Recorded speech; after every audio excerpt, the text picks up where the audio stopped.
1990s में जब हम थे, the next big thing was internet. Now in present scenario the next big thing is metaverse. Larger scale पे जब हम देखेंगे तो हमें एक दिखेगा कि हम इंटरैक्टिव डिजिटल वर्ल्ड से एक इमर्सिव डिजिटल वर्ल्ड की तरफ जा रहे हैं। So what is the role of AR VR in metaverse? And Vuforia, AR core, AR kit, AR foundation, हाँ. ऐसे कई तरह के प्लगइन्स अवेलेबल हैं। Exactly. The AR kit is the one for iOS I remember, और AR core Android में available था. Exactly, because Indian minds are really curious. जब जहाँ चाह है वहाँ रहा है, ये वाली बात होती है। आपने बताया कि आप दूसरे एंगल से देखें तो आपके पास खुद का इसमें बिल्ड करने के लिए बहुत बड़ी अपॉर्चुनिटी है, बहुत बड़ी अपॉर्चुनिटी और है। बहुत राइट टाइमिंग है अभी। As far as I have seen, मेरे कॉलेज में या फिर मतलब जो भी मैं लिंक्डइन पे ऑब्जर्व करता हूँ, जैसे ही कोई मेरे ऐप से उसमें मैंने जो प्लगइन यूज किया था, that was like AR core, I remember till now. तो उसमें क्या था कि जैसे कोई फ्लैट सरफेस फाइंड करेगा उसको क्यूब रख देगा या स्फीयर रख देगा। So the next thing that I wanted to ask is that what are the career options in this. The next thing that we are moving towards the era of augmented reality and virtual reality, right? और काफी लोग इसको mix reality के नाम से भी जानते हैं। तो हमने बस इनके नाम सुने।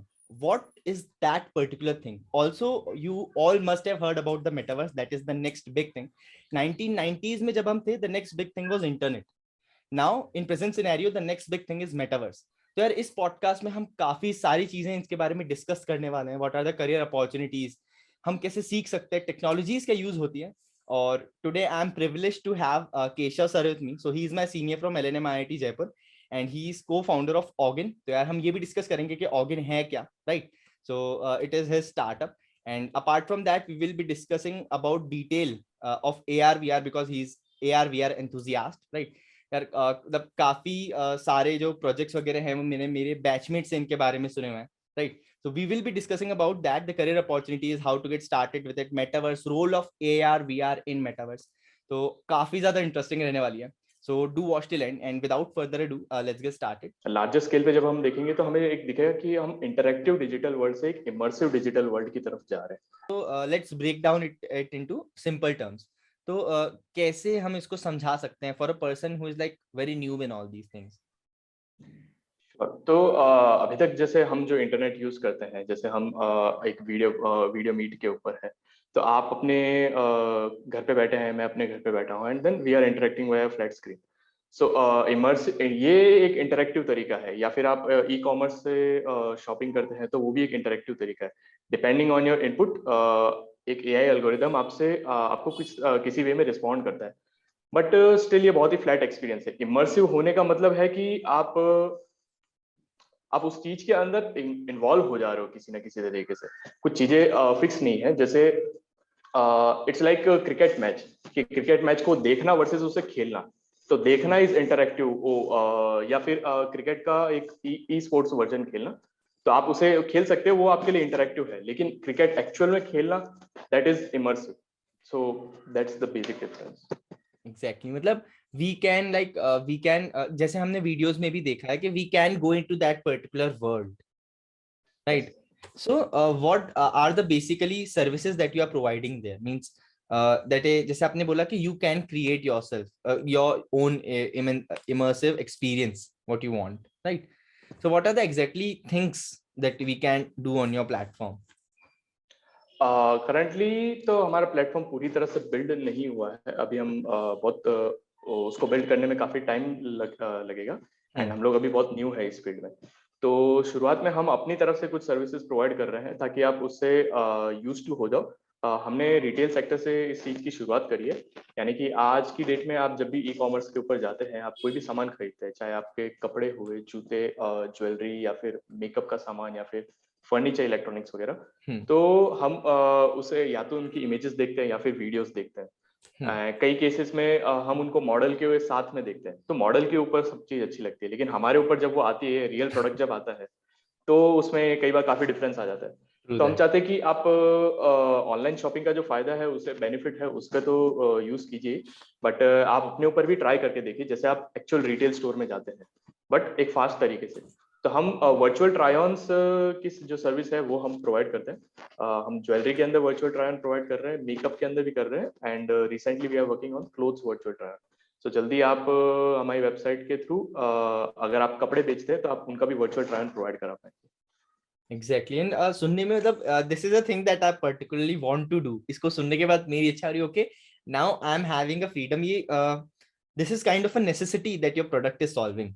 सो what is the role of AR VR in metaverse? क्योंकि ये सारी टर्म्स हम सुनते बहुत हैं पर समझते कम है, राइट? सो व्हाट सबसे are your views in this?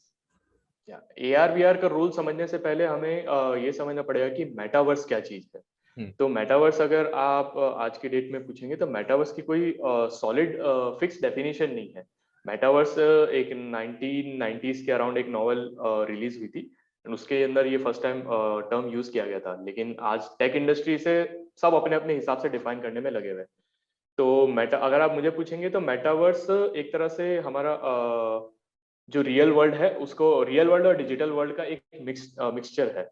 यानी कि आप कंप्लीटली वर्चुअल वर्ल्ड के अंदर भी हो सकते हैं, आप एक मिडिल पॉइंट पे भी हो सकते हैं जहाँ पे आपकी कुछ चीजें वर्चुअल है एंड कुछ चीजें रियल है। एंड रियल वर्ल्ड तो ऑब्वियसली फिर वो अलग पॉइंट हो जाता है। तो मेटावर्स के अंदर केवल AR/VR नहीं होता। मेटावर्स जब बनेगा, जो फ्यूचर ऑफ इंटरनेट है, तो उसमें AR/VR, ब्लॉकचेन, NFTs या IoT, इन तरह की बहुत चीजें हैं। बट जो एनेबलिंग टेक्नोलॉजी होगी, जो जिसके थ्रू हम इस चीज को एक्सपीरियंस करेंगे, जो सबसे मेन जो टेक्नोलॉजी काम आएगी वो है AR/VR। यानी कि मेटावर्स भी आप दो कैटेगरी में डिवाइड कर सकते हैं, एक VR बेस्ड और एक AR बेस्ड। यानी वर्चुअल रियलिटी बेस्ड का मतलब है जो मेटा ने अभी प्रपोज किया है कि आप हेडसेट पहनिए एंड आप एक कंप्लीटली वर्चुअल वर्ल्ड में पहुंच जाते हैं। वर्चुअल वर्ल्ड में तो that is virtual reality based metaverse. यानी कि आपके रियल जो सराउंडिंग है वो आपसे अलग हो जाएगी, एंड आप जो वर्चुअल वर्ल्ड बनाया गया है कंपनीज द्वारा या लोगों के द्वारा, आप उन्हें एक्सपीरियंस कर सकते हैं। And augmented reality based metaverses की आप कंप्लीटली वर्चुअल वर्ल्ड में इमर्स नहीं होते, आप अपने रियल वर्ल्ड में ही रहते हैं, लेकिन रियल वर्ल्ड के अंदर जो चीजें हैं वो एक तरह से ऑगमेंट हो जाती है, यानी उसमें कुछ डिजिटल एसेट्स ऐड हो जाते हैं। तो that is augmented reality based.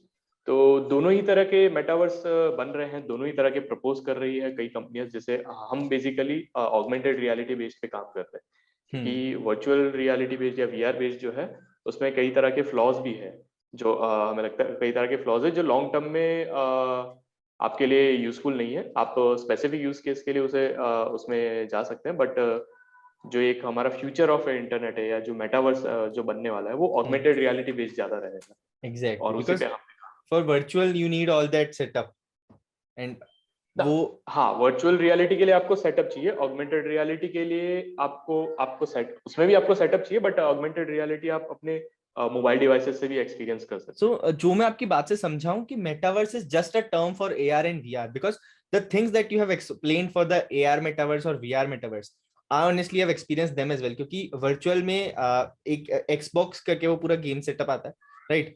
तो वो मैंने खेल रखा है, तो वो मेरा VR एक्सपीरियंस हो गया. और AR के लिए लाइक पोकेमॉन गो जैसे games. So these things were existing but अब उसको टर्म दे दिया गया है. Now it is being like काफी आग की तरह फैल रहा है ये जो टर्म है, right right? Right. So we have discussed a lot with you. मुझे काफी कुछ जानने को मिल रहा है आपसे, right? So we have discussed कि अगर किसी को स्टार्ट करना है तो व्हाट आर द थिंग्स. जैसे आपने स्टार्ट किया था विद छोटी मोटी यूट्यूब वीडियोस, फिर इंटरेस्ट अगर जब जहाँ चाह है वहां रहा है, ये वाली बात होती है. तो जैसे इंटरेस्ट होता है तो आप अपने आप सीखते जाते हैं. So this is one of the things. अगर अभी मुझे इस फील्ड में कुछ जानना है तो I will contact my first senior, that will be you, right? But for you no one was there. So how you initiated this basically? Basically Google. तो मैंने एक्चुअली ये चीज, मेरे को टेक्नोलॉजी के बारे में तो आइडिया था कि ऐसी टेक्नोलॉजी है एंड इसका यूज करके हम शायद में जो प्रॉब्लम फेस करी उसका सोल्यूशन निकाल सकते हैं। तो पहले तो मैंने उस टेक्नोलॉजी के बारे में पढ़ना शुरू किया कि ये टेक्नोलॉजी क्या है, इसके अंदर क्या क्या कैटेगरीज है, किसे कैसे हम स्टार्ट कर सकते हैं। बट एज यूजुअल काफी नई चीज थी उस टाइम भी। आज से अगर तुम कहोगे तो 1-1.5 साल पहले की बात है, तो इतना मटेरियल नहीं था ऑनलाइन भी कि मैं समझ सकूं। लेकिन मुझे छोटे छोटे कुछ ट्यूटोरियल्स मिलने लगे। तो I guess not exactly AR/VR के ट्यूटोरियल मिले थे, बट हाँ मेरे को कोडिंग में इंटरेस्ट था, कोडिंग आती भी थी, प्लस जो ट्यूटोरियल थे तो उन्हीं में से मुझे समझ आया गेम इंजन जो है उनसे हम ये चीज की शुरुआत कर सकते हैं। तो मैंने शुरुआत करी थी यूनिटी गेम इंजन के ऊपर। एंड यूनिटी, अच्छा यूनिटी भी गेम इंजन भी मेरे लिए पूरा नया था। मैंने आज तक सिर्फ सुना था कि, या फिर मोबाइल में कभी गेम खेले तो जो स्प्लैश स्क्रीन आती है वहीं पे देखा था कि something there is which is known as Unity, but क्या चीज है मुझे कोई आइडिया नहीं है। तो मैंने पहली बार यूनिटी सीखा, यूनिटी के डेफिनेटली ट्यूटोरियल्स अवेलेबल थे। देन मुझे समझ आया कि अकेला यूनिटी कुछ नहीं कर सकता, unity is just a platform, आपको कुछ एसडीकेस भी चाहिए होगी। तो मैंने एसडीकेस के बारे में अलग अलग पढ़ना शुरू किया, उनमें से एक वुफोरिया नाम की जो एसडीके है वो काफी बढ़िया है, तो उसको मैंने डाउनलोड किया and there were no tutorial available. तो उसका जो डॉक्यूमेंटेशन है उसी को पढ़ा एंड हिट एंड ट्रायल करते करते ही मुझे ये चीज़ समझ आई। बट आज की डेट में डेफिनेटली उनके ट्यूटोरियल्स भी आपको मिल जाएंगे and other various kind of SDK भी आपको मिल जाएगी, या और भी यूनिटी के अलावा भी और प्लेटफॉर्म मिल जाएंगे जिनके थ्रू आप ये चीज़ें डेवलप कर सकते हैं। Exactly, because while I was doing Flutter, I remember in my second year and third year I was doing basically Flutter, right? So right now I'm also in the third year, but I've started like DSA preparation for the placements and all, you know, right? But उस time मैं Flutter में कर रहा था, and that time मतलब मेरे दिमाग में, जैसे आपने एक प्रॉब्लम सॉल्व करी, मेरे दिमाग में भी यही और प्रॉब्लम आई थी कि हम कुछ चीजें ना रख के भूल जाते हैं कई बार, जैसे चाबी रख दी, चश्मा रख दिया, तो we want to like we just like forget that. So what I was thinking is कि हम क्या कर सकते हैं कि हम एक यूनिवर्सल ओरिजिन जो होता है, एक 3D वे में एक यूनिवर्सल ओरिजिन सेट कर सकते हैं, और उसके रिस्पेक्ट में हम पोजीशन लॉक कर देंगे with the help of taking a snap, right? And in this way what we can do, हम AR की हेल्प से उसको फाइंड कर सकते हैं, हम के फोन को रख के कि इट विल लाइक डायरेक्ट अस के this is a physical word, और उसके ऊपर एरो करके it will be helping us out, right? आपको एक इंटरनल मैप की तरह वो मिल जाएगा। हाँ, तो I was really trying that, right? But the thing is कि फ्लटर अभी तक उतना डेवलप हुआ नहीं था, मतलब अभी भी it's in growing phase, it's now it's in a stable phase, right? But at that time it was like very के कुछ इसमें अवेलेबल है, कुछ उसमें नहीं है। तो उस टाइम iOS में the first versions are always available, Android में हमेशा सेकेंडली आते हैं। तो it was available in iOS, so I was not able to do that. तो the only thing that I did was कि जैसे ही कोई मेरे ऐप से उसमें मैंने जो प्लगइन यूज किया था, that was like AR core, I remember till now. तो उसमें क्या था कि जैसे कोई फ्लैट सरफेस फाइंड करेगा उस पर क्यूब रख देगा या स्फीयर रख देगा, बस वो नॉर्मल गेम की तरह, right? But as you said that you are using that engine, and in that you can implement more than you ever thought of, right? So we have yes sir. So engine definitely मेरा पहला step था। आज की date में अगर आप देखेंगे तो आपके पास यूनिटी इंजन है, अनरियल इंजन है, ये गेम इंजन है। उसके अलावा आप एंड्रॉइड स्टूडियो के साथ भी इस चीज़ को यूज़ कर सकते हैं, and Vuforia, AR core, AR kit, AR foundation, ऐसे कई तरह के प्लगइन्स अवेलेबल है। Exactly, the AR kit is the one for iOS, I remember, और AR core एंड्रॉइड में अवेलेबल था। तो वो ऐसा कुछ हुआ था मेरे साथ, मतलब I have tried these things, मुझे काफी फैसिनेटिंग लगता है, but unfortunately I was not able to do that. But in future अगर मुझे कभी भी इंटरेस्ट आता है तो I know you are there for me. Definitely तुम आप कभी कांटेक्ट कर सकते हैं। So, आपने बताया कि आप दूसरे एंगल से देखें तो आपके पास खुद का इसमें बिल्ड करने के लिए बहुत बड़ी अपॉर्चुनिटी है, बहुत बड़ी अपॉर्चुनिटी और है, बहुत राइट टाइमिंग है अभी। तो अगर आप इस चीज में उतरते हैं एंड पेशेंस रखते हैं और चीजें डेवलप करते जाते हैं, तो with in next 4 to 5 years और 7 years आप काफी बड़ा कर सकते हैं। मतलब मेरा ये मानना है कि जैसे इंटरनेट जो आज हम यूज करते हैं, तो वो 1990s या 2000 के अराउंड काफी इवॉल्व होना शुरू हुआ था। एंड उस इंटरनेट की बदौलत अमेरिका, यूके या फिर चाइना में बहुत बड़ी बड़ी टेक कंपनीज खड़ी हुई। तो वही सेम चीज मेटावर्स की जो अपॉर्चुनिटी है वो इंडिया के लिए कर सकती है, कि आप और हम मिलके इंडिया में वो उतनी बड़ी या उनसे भी बड़ी टेक कंपनीज खड़ी कर सकते हैं, डिपेंडिंग बेस्ड ऑन दिस। तो ये बहुत ही स्टार्टिंग फेज है अभी, जिसका हमें फायदा डेफिनेटली उठाना चाहिए। Exactly, because Indian minds are really curious as far as I have seen, मेरे कॉलेज में या फिर मतलब जो भी मैंने LinkedIn पे ऑब्जर्व करता हूँ, so अगर they can like take up this opportunity, so it will be really great for us, it will be really great for India, right? So thank you sir for such an amazing session. I have learned a lot of things from you.